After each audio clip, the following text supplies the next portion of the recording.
तो मेरी तरफ से जेएमसी की मैं सिस्टर पूनम बटाला से और मैं परमेश्वर की हजूरी में आपका स्वागत करती हूँ। आज के दिन के लिए परमेश्वर का धन्यवाद करती हूँ जो परमेश्वर पिता ने आज का दिन हम सब की जिंदगियों में दिया। हालेलुया। मैं परमेश्वर का धन्यवाद करती हूँ कि परमेश्वर ने अपना वचन आपके साथ मुझे शेयर करने का मौका दिया। मैं चाहती हूँ कि आप इस वीडियो को लाइक कमेंट बिल्कुल भी ना करें, लेकिन इस वीडियो को शेयर जरूर कीजिएगा ताकि परमेश्वर का पाक पवित्र कलाम आपके जरिए दूसरों तक पहुंच सके। हालेलुया। मैं विश्वास करती हूँ कि आप सब प्रभु में आनंदित हैं और आज मैं आपके साथ एक खास विषय पे बात करना चाहती हूँ। आखिर ये आशीष कैसे मिलती है? आखिर हमें आशीष मिल क्यों नहीं रही है? मैं तो ये कर रहा हूँ, मैं तो वो कर रही हूँ, मैं प्रार्थना कर रही हूँ, मैं वचन पढ़ रही हूँ, मैं चर्च जा रही हूँ, लेकिन मुझे आशीष नहीं मिल रही है। मेरे प्रिय भाइयों बहनों, मैं आपसे कहना चाहती हूँ कि आशीष जो अधिकार जो आशीष है, परमेश्वर पिता ने आपको पहले दिन से ही, जब परमेश्वर ने आपको रचा था, जब आदम और हवा को परमेश्वर ने उनकी रचना की थी, आदम की इंसान की रचना की थी, तो पहली चीज परमेश्वर ने हमें आशीष ही दी थी। हालेलुया। इसी के विषय में मैं बात करना चाहती हूँ। बहुत सारे बाइबल में हम किरदार देखते हैं, बहुत सारे ऐसे चेहरे देखते हैं, परमेश्वर खुदा के दास देखते हैं जिनके हम जीवनों को देखते हैं, पढ़ते हैं, बहुत कुछ हम उनसे सीखते हैं।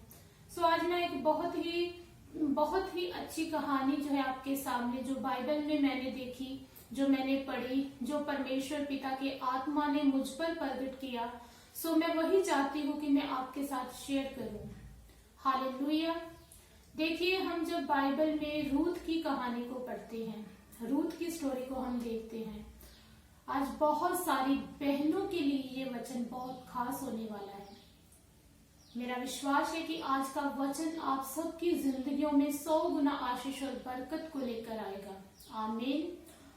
और मैं सारा आदर, सारी महिमा, सारा जलाल प्रभु के नाम को देना चाहती हूँ और उसी के नाम को मिले। हालेलुया। हम रूथ की कहानी को देखते हैं कि रूथ और उसके साथ जो उसकी जेठानी थी, देखिए दोनों को जब हम कहानी में देखते हैं कि एक नायोमी नाम की औरत थी जिसके पति की मृत्यु हो गई थी, जिसके बेटों की मृत्यु हो गई थी और उसकी 2 बहुएं थी। आज का मैसेज जो है एक सास एक बहू के लिए बहुत बड़ी उनकी जिंदगी में आशीष और बरकत को लेकर आने वाला है। आमीन। देखिए, ऑर्पा और रूथ दोनों नायोमी की क्या थी? बहुएं थी। और देखो, जब उनके पतियों की मृत्यु हो गई तो नायोमी ने, उनकी सास ने उन दोनों को कहा, क्या कहा? हम वचन में देखते हैं। सबसे पहले जैसे शुरुआत में ही नायोमी ने अपनी दोनों बहुओं को आशीष दी थी, लेकिन हम ऑर्पा की जिंदगी को आगे जाकर नहीं देखते हैं, हम रूथ की जिंदगी को देखते हैं। और जो शुरुआत में आशीष दी थी, उस आशीष को रूथ ने प्राप्त किया था। हम रूथ की जिंदगी में उस आशीष को, उस बरकत को देखते हैं। क्यों रूथ की जिंदगी में? हम जब लास्ट में देखेंगे तो रूथ की जिंदगी में जो उसकी सास ने, नायोमी ने जो आशीष दी थी शुरुआत में, वो कैसे बनी रही, वो कैसे पूरी हुई, वो कैसे उसको मिली, ये हम देखते हैं कि नायोमी ने तो दोनों बहुओं को आशीष दी थी। आइए हम इस आशीष को पढ़ते हैं। हम रूथ की बाइबल में हम देखते हैं, रूथ की किताब में जिसका पहला अध्याय उसकी 9 आयत को देखते हैं। यहोवा ऐसा करे कि तुम फिर अपने अपने पति के घर में विश्राम पाओ। तब उसने उनको चूमा और वह चिल्ला कर रोने लगी। हालेलुया। देखिए, ये दोनों बहुएं थी, रूथ और ऑर्पा। जब इनके पतियों की मृत्यु हुई तो जो सफर शुरू होना था, सबसे पहले उनकी सास ने, नायोमी ने दोनों को एक आशीष दी कि तुम फिर से अपने अपने पतियों के घर में विश्राम पाओ और फिर से अपने अपने पतियों का चेहरा देखने पाओ। हालेलुया। ये याद रखने योग्य बात है, ध्यान से सुनिएगा कि नायोमी ने दोनों को आशीष दी, लेकिन आगे चलकर ये आशीष हम रूत की जिंदगी में देखते हैं, ना कि औरपा की जिंदगी में। हालेलुया। इसके आगे चलकर भी हम बहुत सारे वचनों को देखेंगे। पहले मैं चाहती हूँ कि आप इस वचन को ध्यान से अपने दिमाग में रखें। देखिए, अगर हम वचन को ध्यान से सुनते हैं, ध्यान से उसे पढ़ते हैं, अपनी जिंदगी में लेते हैं और उसके मुताबिक चलते हैं, तब वचन हमारी जिंदगियों में कार्य करता है। और हमारी जिंदगी में जो कुछ भी होता है वो वचन के द्वारा ही होता है। हमारी चंगाई, हमारी जो भी बरकतें हैं, आशीषें हैं, हमारी जो भी शिफा है, हीलिंग है, वो सब परमेश्वर के वचन के द्वारा ही होती है, अगर आप सही तरीके से वचन को अपनी जिंदगी में लेते हैं। हालेलुया। हम देखते हैं कि औरपा और रूत में क्या अंतर था, क्या ऐसा फर्क था जिसके कारण रूत की जिंदगी में हम इस आशीष को, जो उसकी सास ने अपनी दोनों बहुओं को दी थी। ऐसे ही मेरे प्रिय और भाइयों और बहनों, मैं आपसे कहना चाहती हूँ कि शुरुआत में आदम और हवा जब परमेश्वर ने रचे थे, तो शुरुआत में ही उन्होंने आदम और हवा को, इंसान को क्या किया था? आशीष दी थी। हालेलुया। इसके लिए हम देखते हैं, उत्पत्ति की किताब में जाते हैं और हम उसकी 1 की 28 आयत को देखते हैं। और परमेश्वर ने उनको आशीष दी और उनसे कहा, फूलो फलो और पृथ्वी में भर जाओ और उसको अपने वश में कर लो और समंदर की मछलियां तथा आकाश के पक्षियों और पृथ्वी में रेंगने वाले सब जंतुओं पर अधिकार रखो। हालेलुया। फिर कहाँ है आज ये आशीष हमारी जिंदगी में? क्योंकि परमेश्वर ने सबसे पहले हमें आशीष ही दी थी। सबसे पहले आपके लिए ये मानना बहुत जरूरी है कि आप पहले ही दिन से आशीषित हो, आप ब्लेस हो। लेकिन कैसे वो आशीष जो है आज हमसे दूर है? आदम और हवा की जिंदगी में वो आशीष कैसे दूर हुई? कैसे? सबसे पहले भरमाए जाने के कारण, क्योंकि अगर वो भरमाए ना जाते तो वो आज्ञा को ना तोड़ते। ठीक इसी तरह हम बाइबल में देखते हैं, जबकि हम रूत को पढ़ रहे हैं, रूत की किताब को देख रहे हैं, तो इसके आगे हम देखते हैं 1 की 15 आयत में देखते हैं। तब उसने कहा, देख तेरी जेठानी तो अपने लोगों और अपने देवता के पास लौट गई है, इसलिए तू अपनी जेठानी के पीछे लौट जा। हालेलुया। ये नायोमी ने रूत से कहा था। ये भरमाए जाने वाले वर्ड थे कि उसने कहा कि देख तेरी जेठानी भी चली गई है, अब तू भी चली जा। लेकिन सबसे पहले रूत क्या हुआ? वो भरमाई नहीं गई, वो अपनी सास की बहकावे वाली बातों में नहीं आई। क्या हुआ? बहकावे में नहीं आई, बहकाने में नहीं आई। तो सबसे पहले हमारी जिंदगियों में मैं आपको बताना चाहती हूँ कि अगर आप आशीष चाहते हो, आप बरकत चाहते हो, सबसे पहले आप भरमाए जाने वाली बातों से और भरमाने वाले लोगों से दूर रहें। हालेलुया। और अगर आप परमेश्वर में, आपका परमेश्वर के साथ अच्छा संबंध है, आप प्रार्थना में हैं, आप वचन पढ़ते हैं, आप परमेश्वर के लोगों की संगति में हैं, तो आपको सच में पता चलेगा कि भरमाने वाले लोग कैसे हैं, भरमाए जाने वाले वर्ड, शब्द कैसे हैं, आपको समझ आएगी। हालेलुया। सबसे पहले वो भरमाई नहीं गई। ये पहली बात है कि वो भरमाने में नहीं आई, वो किसी के बहकावे में नहीं आई। जैसे आदम और हवा बहकावे में आकर उन्होंने वो फल खा लिया। क्या हुआ? बहकावे में आने के कारण हम आज्ञा को तोड़ देते हैं, फिर हम अपनी समझ के अनुसार चलते हैं, फिर हमें लगता है कि नहीं ऐसा करना है, वैसा करना है, जैसे आदम और हवा ने किया। हालेलुया। और दूसरी बात थी इकरार करना। हालेलुया। हम वचन में देखते हैं 1 की 17 आयत में, हम रूत की किताब में से 1 अध्याय की 17 आयत को देखेंगे। जहां तू मरेगी वहां मैं भी मरूंगी और वहीं मुझे मिट्टी दी जाएगी। यदि मृत्यु छोड़ और किसी कारण मैं तुझसे अलग हूँ तो यहोवा मुझसे वैसा ही वरन उससे भी अधिक करे। हालेलुया। ये एक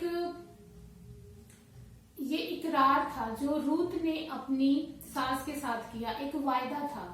मैं आपको बताना चाहती हूँ, ऐसे ही अगर हम परमेश्वर के साथ कुछ वायदे करते हैं कि हाँ परमेश्वर पिता, मैं अब से मैं सुबह उठूंगा, मैं प्रार्थना में बैठूंगा, अब से मैं रोजा प्रार्थना में जाऊंगा, अब से मैं रोज बाइबल को खोलूंगा, वचन को पढ़ूंगा, अब से मैं रोज तेरे लोगों की, परमेश्वर के लोगों की संगति करूंगा, अब से मैं रोज तेरा कलाम दूसरों के साथ शेयर करूंगा। ये एक इकरार होता है। और उससे भी पहले एक ऐसा इकरार होता है कि हम अपने गलती गुनाहों को मान लेते हैं और हम क्षमा मांग लेते हैं। और अगर इसमें हम बने रहते हैं, जब हम तौबा कर लेते हैं, जब हम अपने पिछले जीवन को पीछे छोड़ देते हैं, हम अपने गलती गुनाहों की क्षमा मांग लेते हैं, लेकिन इस इकरार में बने नहीं रहते हैं, फिर भी हमारे लिए हानि ही हानि होती है। हालेलुया।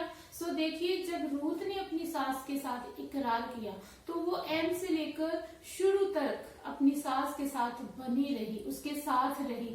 ये नहीं कि उसने इकरार किया कि नहीं मैं तेरे साथ रहूंगी, और जब देखा कि अब मेरी सास के पास तो कुछ भी नहीं है, इसके पास तो कोई पैसा भी नहीं है, मुझे इसकी देखभाल करनी पड़ेगी, मुझे इसे खिलाने के लिए इंतजाम करना पड़ेगा, लेकिन वो बनी रही, हर हालात में अपनी सास के साथ बनी रही। कुछ उम्मीद भी नहीं थी कि मेरी सास की शादी होगी या इसका अब कोई बेटा है या इसके पास अब तो कोई पैसा भी नहीं है जो मेरी ये देख रेख कर सकती है, कुछ भी नहीं था। लेकिन फिर भी जो इकरार किया वो शुरू से लेकर एंड तक अपनी सास के साथ बनी रही। आज मैं बहुत सारी बहनों को कहती हूँ कि जैसे आप शुरुआत में अपनी सास के साथ आकर कुछ वायदे करते हैं, आप उनको भूलिएगा मत, क्योंकि देखिए अगर आप अपनी सास की, अपनी मदर इन लॉ की सेवा करते हैं, उनके साथ रहते हैं, तो ये कोई बुरी बात नहीं है, ये आशीष ही आपको करती है ये सब बातें। तो देखिए, अगर हम अपने सास की, अपनी मदर इन लॉ की सेवा करते हैं तो ये कोई बुरी बात नहीं है, बहुत ही अच्छी बात है। सो देखिएगा, अगर वो इकरार में बनी रही, ये दूसरी बात थी, वो भरमाई नहीं गई, उसने अपनी सासू माँ के साथ जो इकरार किया उसने उसे पूरा भी किया, हर हालात में उसके साथ रही। हालेलुया। सो आगे हम देखते हैं कि रूत जो थी, हम 2 आयत को देखते हैं, वो बहुत ही आज्ञाकार थी। हमें अपनी जिंदगियों में एक आज्ञाकारी इंसान बनने की जरूरत है। हमें आज्ञा, देखिए हमें अगर कोई बड़ा कोई आज्ञा देता है तो हमें उसे मानना चाहिए। अगर हमें परमेश्वर के दास कोई आज्ञा देते हैं तो वो भी हमें माननी चाहिए। अगर परमेश्वर का वचन जो हमें आज्ञा दे रहा है, परमेश्वर की बहुत सारी आज्ञाएं हैं जो परमेश्वर हमें देता है, अगर हम उन्हें नहीं मानते हैं तब भी आशीष जो है वो हमसे छीन ली जाती है। क्योंकि देखिए, जब आदम और हवा ने बहकावे में आकर आज्ञा को तोड़कर जो पाप किया था, परमेश्वर ने उनको क्षमा नहीं किया था। परमेश्वर ने उस अदन की वाटिका से, उस आशीष से उनको बाहर निकाल दिया था। हालेलुया। इंसान अपनी ही गलती के कारण, अपनी ही अनाज्ञाकारी के कारण, अपनी ही बुद्धि के अनुसार जो चलते हैं, अपनी ही अपवित्रता के कारण अपनी आशीष को क्या करता है, खो देता है। आशीष तो हमारी थी, क्योंकि देखिए अगर कोई हमारी चीज है तो वो हमसे छीनी भी जा सकती है, क्योंकि जब हम उसकी अच्छे से संभालते नहीं उस चीज को, तो अवश्य में हमसे छीनी जा सकती है। लेकिन अगर हम उसकी देखभाल करते हैं ना, तो हमें दूसरी चीज भी उससे अच्छी और मिलती है। हालेलुया। मेरा विश्वास है कि आप समझ रहे हो मैं आपसे क्या कहना चाहती हूँ। तो हम 2 आयत को देखते हैं। मोआबिन रूत ने अपनी नायोमी से कहा, मुझे किसी खेत में जाने दे कि जो मुझ पर अनुग्रह की दृष्टि करे, उसके पीछे पीछे मैं सिला बीनती जाऊं। उसने कहा, चली जा बेटी। हालेलुया। देखिए रूत कितनी आज्ञाकार थी, वो दोनों थी।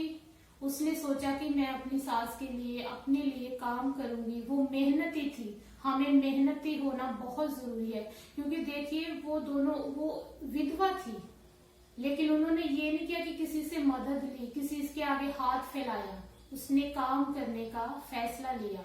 देखिए हमारा परमेश्वर जो है उसने भी काम किया था। उसने बहुत सारा काम करने के बाद हमें बनाया। पूरे 6 दिन उन्होंने काम किया। अगर हम काम करने वाले पिता की औलाद है तो हमें भी काम करना है। हालेलुया। हमें आलसी नहीं होना है, हमें काम करना है। हमें दूसरों की तरफ नहीं देखना, हमें दूसरों की तरफ अपना हाथ नहीं फैलाना है, हमें काम करना है। देखिए, वो दोनों का कोई सहारा नहीं था, तो उन्होंने क्या किया, रूथ ने काम करने का फैसला किया। और जब काम करने का फैसला किया तो उसने अपनी सासू माँ से आज्ञा लेनी जरूरी समझी, जो कि आज कोई भी बहू अपनी सास की आज्ञा लेना किसी भी काम में जरूरी नहीं समझती है। बहुत ही मेन पॉइंट है ये, खास करके बहनों के लिए, कि उसने अपनी सास की आज्ञा ली। और आगे मैं कहना चाहती हूँ कि अगर कोई मदर इन लॉज इस वीडियो को देख रही है तो उनके लिए भी एक मैसेज है। अगर रूथ ने अपनी सास से आज्ञा ली तो उसकी सास ने क्या किया, उसने आगे से बड़े ही प्यार से कहा, चली जा बेटी। बेटी कहकर उसे कहा, चली जा। उसकी जो उसने आज्ञा ली उसकी हाँ में हाँ मिलाई। ये याद करने योग्य बात है कि अगर बहू ने अपना फर्ज निभाया, उसने अपनी सासू माँ की आज्ञा ली, तो आगे से उसकी सास ने भी अपना एक फर्ज निभाया। उसने भी बड़े प्यार से कहा, जा बेटी चली जा। हालेलुया।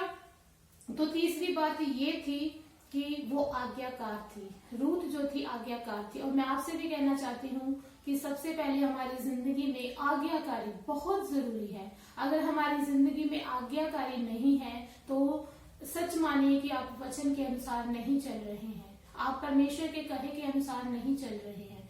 आज्ञा मानना बहुत ही इम्पोर्टेंट चीज है हमारी जिंदगियों में। हालेलुया। और इससे आगे हम देखते हैं, चौथी बात देखते हैं, कुछ त्याग करना। हमारी जिंदगी में एक त्याग करना बहुत जरूरी है। देखिए, अगर हम किसी के लिए कुछ त्याग करते हैं ना तो हमें उसके बाद बहुत बेहतर मिलता है। तो देखिए, रूथ ने अपनी सास के लिए बहुत कुछ त्याग किया। अगर उसने त्याग किया तो वो उसकी बहुत ही तारीफ हुई। देखिए, हम वचन से देखते हैं, हम 2:11 आयत को देखते हैं। बोaz ने उत्तर दिया, जो कुछ तूने पति की मृत्यु के बाद अपनी सास से किया है, और तू किस प्रकार अपने माता पिता और रणभूमि को छोड़कर ऐसे लोगों में आई है जिनको तू पहले ना जानती थी, ये सब मुझे विस्तार के साथ बताया गया है। यहोवा तेरे कार्य का फल दे। हालेलुया। और इस्राएल का परमेश्वर यहोवा, जिसके पंखों तले तू शरण ले आई है, तुझे पूरा बदला दे। हालेलुया। देखिए, जहाँ वो काम करती थी, जो बोaz था, जो उसके खेतों में काम करती थी, तो उसके नौकरों के पीछे वो काम करती थी। लेकिन जब वो काम करने आई तो वो बहुत भली थी। ये नहीं थी कि अगर आज बहुत सारी औरतें, बहुत सारी बहनें व्यभिचार में है, अगर उनको कोई मौका मिलता है बाहर काम करने का तो उस काम के साथ साथ वो बहुत ऐसे, मैं कहना नहीं चाहती हूँ, लेकिन ऐसा है कि बहुत सारी बहनें व्यभिचार में भी पड़ जाती हैं। क्योंकि देखिए, जो सच है वो कहने से हमें नहीं घबराना चाहिए, हमें नहीं डरना चाहिए। बहुत सारी बहनें व्यभिचार में भी होती है। जब वो वहाँ काम कर रही थी तो उसके इस भले काम की वहां पर क्या हुई, प्रशंसा हुई।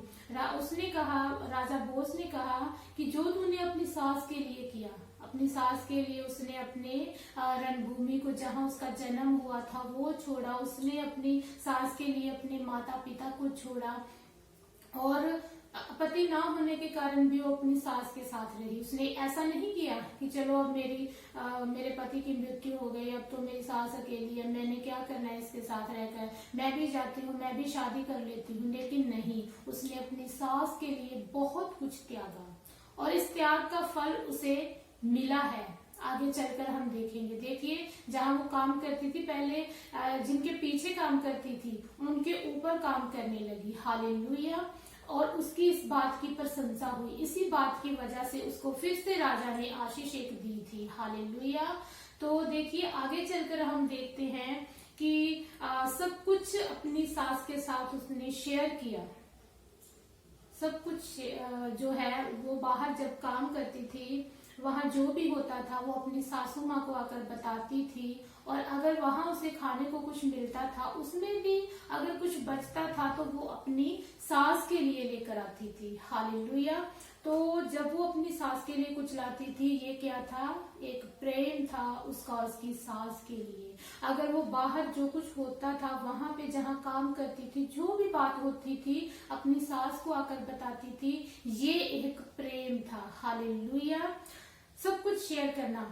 देखिए, उसने, जब हम देखते हैं कि जब ओरपा गई, जब नाओमी ने दोनों को आशीष दी, तो ओरपा जो थी वो उठी और उसने अपनी सास को चूमा और वो चली गई। उसने अपनी सास को चूमा, बड़ा प्रेम दिखाया कि मैं अपनी सास से बहुत प्रेम करती हूँ। चूमा और चली गई। देखिए, चूमने का मतलब, जो इंसान आपसे बहुत दिखाता है कि वह प्यार करता है। जैसे यहाँ उसने अपनी सास का चुंबन लिया। चुंबन लेना और बहुत सारा इसमें एक फर्क है प्यार में। जैसे चुंबन लिया, उस वक्त प्यार जताया, लेकिन बाद में उसने अपना प्यार नहीं दिखाया। लेकिन रूथ थी जिसने प्यार, वहां चुंबन नहीं लिया, लेकिन आगे चलकर उसने अपना पूरा प्रेम दिखाया। वो उसके साथ रही, उसके लिए मेहनत करके कमाती रही, जो कहती थी वो करती थी, उसकी आज्ञा के अनुसार चलती थी। हालेलुया। याद रखने लायक ये बात है कि उसने अपना प्यार अपनी सास के प्रति दिखाया। देखिए, जो ओरपा ने अपनी सास को चूमा, लेकिन उसके प्रेम कहीं आगे चलकर हम नहीं देखते हैं, लेकिन हम रूथ का प्रेम देखते हैं। देखिए, ठीक इसी तरह जब हम देखते हैं कि यहूदा इस्करियोती ने यीशु मसीह जी को चूमा था, अपना प्रेम दिखाया था, लेकिन उसके पीछे का राज कुछ और था। उसने दुश्मनों को हवाले करने के लिए उनको चूमा था। लेकिन जो 11 चेले थे जिन्होंने नहीं चूमा था, उन्होंने भी अपना प्यार आगे चलकर दिखाया था। चूमने में भी बहुत फर्क है। वैसे ही चूमने में और प्यार प्रूफ करने में बहुत फर्क है। जैसे ओरपा ने चूमा, लेकिन रूथ ने उसे आगे चलकर साबित करके दिखाया कि वो अपनी सास से कितना प्यार करती है। हालेलुया। आगे चलकर देखते हैं कि उसने हर बात अपनी सासू माँ के साथ शेयर की। जो वहां बचता था, अपनी सास के लिए खाने के लिए लेकर आती थी। हालेलुया। ये था प्रेम। देखिए, हम किसी बहकावे में ना आए, हम आज्ञा में बने रहें। हम परमेश्वर के साथ जो इकरार करते हैं, एंड तक उसमें बने रहें। और कुछ त्याग करना, हमें परमेश्वर के लिए हमें कुछ त्याग करना है। अगर हमें टीवी देखना पसंद है, हमें घूमना पसंद है, हमें सोना पसंद है, हमें और बहुत सारे ऐसे काम है, पार्टी फंक्शन कुछ भी है, वो बहुत पसंद है, तो क्या हम परमेश्वर के लिए ये थोड़े समय के लिए इनको त्याग नहीं कर सकते? हम वो समय परमेश्वर की हजूरी में नहीं बिता सकते हैं, लेकिन उसके लिए जरूरी है त्याग। बहुत सारी चीजों को हमें त्याग करना पड़ता है, बहुत सारी। कई बार तो सिचुएशन ऐसी आ जाती है कि हमें अपनी फैमिली का, अपने घर का भी त्याग करना पड़ता है। हालेलुया। मैं आपसे कहना चाहती हूँ कि देखिए, जैसे नाओमी ने अपनी दोनों बहुओं को आशीष दी, लेकिन आगे चलकर आशीष किसे मिली? किसने अपने पति के चेहरे को फिर से देखा? किसने अपने पति के घर में विश्राम पाया? रूथ ने। ठीक इसी तरह जब हम आदम और हवा की स्टोरी को देखते हैं, तो देखिए, भरमाए जाने के कारण, आज्ञा तोड़ने के कारण वो आज्ञाकार नहीं रहे। ठीक है, आज्ञाकार नहीं रहे तो क्या हुआ? अपनी आशीष से वो परे हो गए। बहुत बड़ी आशीष, परमेश्वर का बहुत बड़ा अनुग्रह था, परमेश्वर के प्रताप के नीचे रहते थे, लेकिन वो उससे दूर हो गए। देखिए, ऐसे ही मैं आपको समझाना चाहती हूँ कि अगर आप आज्ञाकार हैं, अगर आप बहकावे में नहीं आते हैं, परमेश्वर के साथ वफादार हैं, तो आज भी आशीष आपकी जिंदगियों में है। हालेलुया। देखिए, उत्पत्ति में 1 की 28 आयत में जो हमने देखा, शुरू में हमें आशीष मिली है, वैसे ही शुरू में ही नाओमी ने अपनी बहुओं को आशीष दी, लेकिन हम आशीष किसकी जिंदगी में देखी? रूथ की जिंदगी में। इसी तरह आज हम भी अपनी आशीष अपनी जिंदगी में देख सकते हैं, अगर हमारा नेचर, हमारा जो चाल चलन है वो रूथ की तरह हो। बहुत सारी बहनों को मैं ये मैसेज देना चाहती हूँ। बहुत सारे बाइबल में किरदार हैं, बहुत सारे परमेश्वर के दास हैं जो हमें उनसे बहुत कुछ सीखने को मिलता है, क्योंकि ये परमेश्वर के आत्मा के द्वारा, उनके दासों के द्वारा कलाम लिखा गया है। सो ये कलाम देखिए, रूथ इतनी ब्लेस हुई कि आज भी उसकी जो कहानी है वो बाइबल में दर्ज है, और आज इतने सालों बाद भी हम उसके स्टोरी को देखकर परमेश्वर का वचन आपके साथ शेयर कर रहे हैं। हालेलुया। इससे अच्छी बात और क्या, इससे बड़ी ब्लेसिंग और क्या हो सकती है कि परमेश्वर के पाक पवित्र कलाम में उसकी स्टोरी दर्ज है। Hallelujah, hallelujah. सो देखिए, आगे चलकर जब हम रूथ की 4 की 22 आयत को देखते हैं तो हम क्या देखते हैं, वह उसकी आशीष को देखते हैं। जब हम 4 को 13 को देखते हैं, बहुत सारी बातें हैं हम इस रूथ की कहानी में। आगे चलकर जो रूथ को आशीष मिली वह इतनी बड़ी आशीष मिली कि जो औरपा ने नहीं प्राप्त की, जो नायोमी ने पहले दिन ही दोनों को आशीष दी थी, लेकिन मिली किसे? रूथ को। किसके कारण? उसके कामों के कारण, उसकी पवित्रताएं के कारण, उसकी आज्ञाकारी के कारण, वफादार होने के कारण। वो वफादार थी, जो होता था अपनी सास को बताती थी, और जो उसकी सास कहती थी वो ही करती थी, तभी वो ब्लेस हुई। और इतनी ब्लेस हुई कि पति के चेहरे को भी देखा, पति के घर में विश्राम भी पाया, और परमेश्वर ने उसे फिर से बेटे की आशीष दी। सबसे महान राजा दाऊद की दादी बनी। इतनी बड़ी ब्लेसिंग्स, बहुत बड़ी ब्लेसिंग उसे मिली।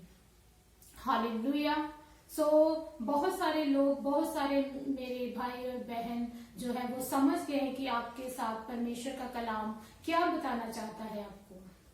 सो ऐसे मिलती है आशीष, ऐसे मिलती है बरकत। औरपा की तरह नहीं, रूथ की तरह बनिए, क्योंकि वो हमेशा अपनी सास के साथ बनी रही, अपनी सास के साथ मेहनत की, हर कंडीशन में अपनी सास के साथ बनी रही, अपनी सास के लिए उसने त्याग किया। सो मैं चाहती हूँ कि बहुत सारी बहनें हैं, बहुत सारी ऐसी मदर इन लॉस है जो कि उनके रिश्ते बहुत खराब हैं। सो इस स्टोरी को आप देखिएगा, समझिएगा, तो देखिए परमेश्वर कैसे आपके रिश्ते में फिर से वो मिठास, फिर से वो प्यार भरते हैं। हालेलुया। आपका रिश्ता मजबूत करने जा रहे हैं परमेश्वर आज। हालेलुया।